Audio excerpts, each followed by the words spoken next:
আসসালামু আলাইকুম সবাইকে। আর এখন আমরা শিখবো জীববিজ্ঞান দ্বিতীয় অধ্যায়।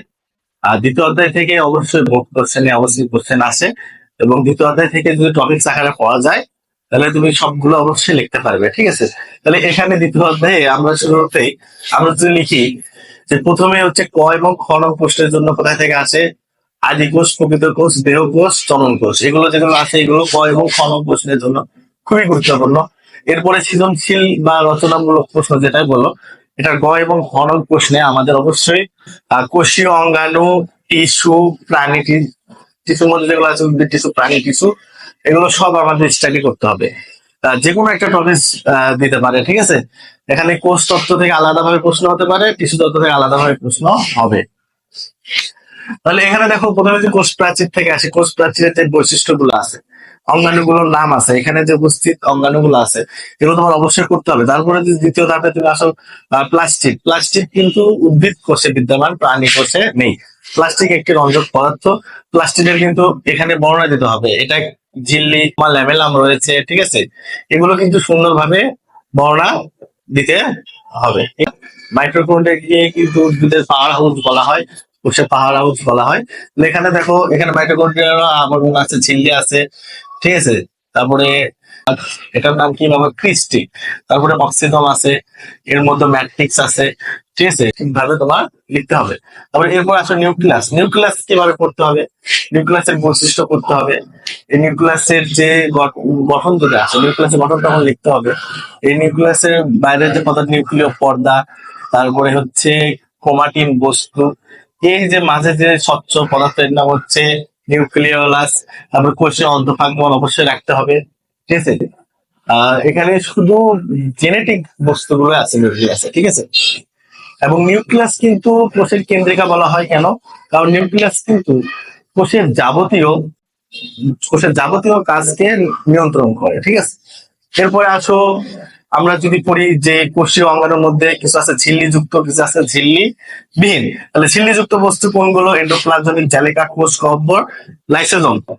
আচ্ছা, এরপরে ঝিল্লি বিহীন কোনগুলো? সেগুলো হচ্ছে কোষ কঙ্কাল, রাইবোজোম এবং কি সেন্ট্রোসোম।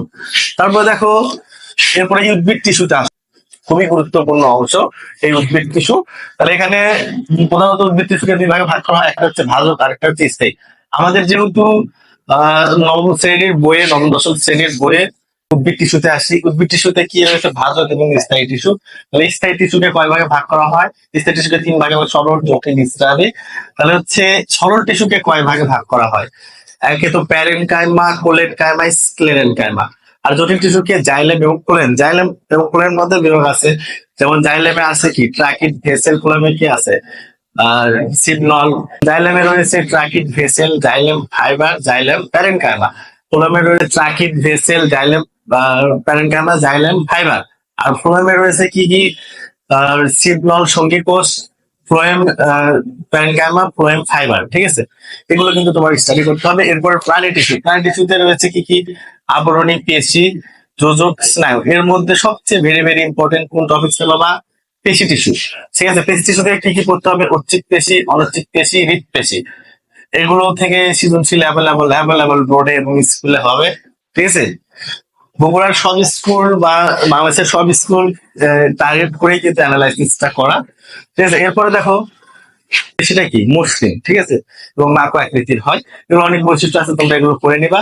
তারপরে আসো হচ্ছে আবরণী টিস্যু। আবরণী টিস্যুটা আমাদের এখান থেকে স্টাডি করতে হবে, কারণ স্কোয়ামাস, তারপরে কিউবনাল, কলামনার, সাধারণ, স্ট্র্যাটিফাইড, সিডো স্ট্র্যাটিফাইড, এগুলো স্টাডি করলে তোমার এখান থেকে অনেক সময় আসে, এটা একটু কম ইম্পর্টেন্ট, ঠিক আছে?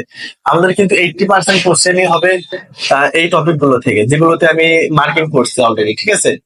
80% এখান থেকে হবে, বাকি 5% হবে এই পাশ থেকে। আর মানে আসে নৈবেত্তিক এবং ক খর জন্য এগুলো খুবই গুরুত্বপূর্ণ। সৃজনশীলে খুবই কম আসে, সৃজনশীলের জন্য এই টপিক গুলো বোর্ড বেশি ধরে। ঠিক আছে, এখানে আরেকটা টিস্যু রয়েছে স্নায়ু টিস্যু, এটাও খুবই গুরুত্বপূর্ণ।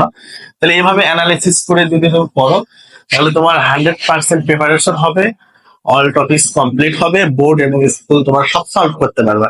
তাহলে তোমার দিন রাত মুখস্থ করতে হবে না। এখানে কিন্তু বাংলাদেশের অল স্কুল টার্গেট করে বলা হয়েছে, তার মানে আমাদের এখানে যে স্কুল আছে খাপতলি, সবগুলো এর মধ্যে থেকে আসবে প্রশ্ন।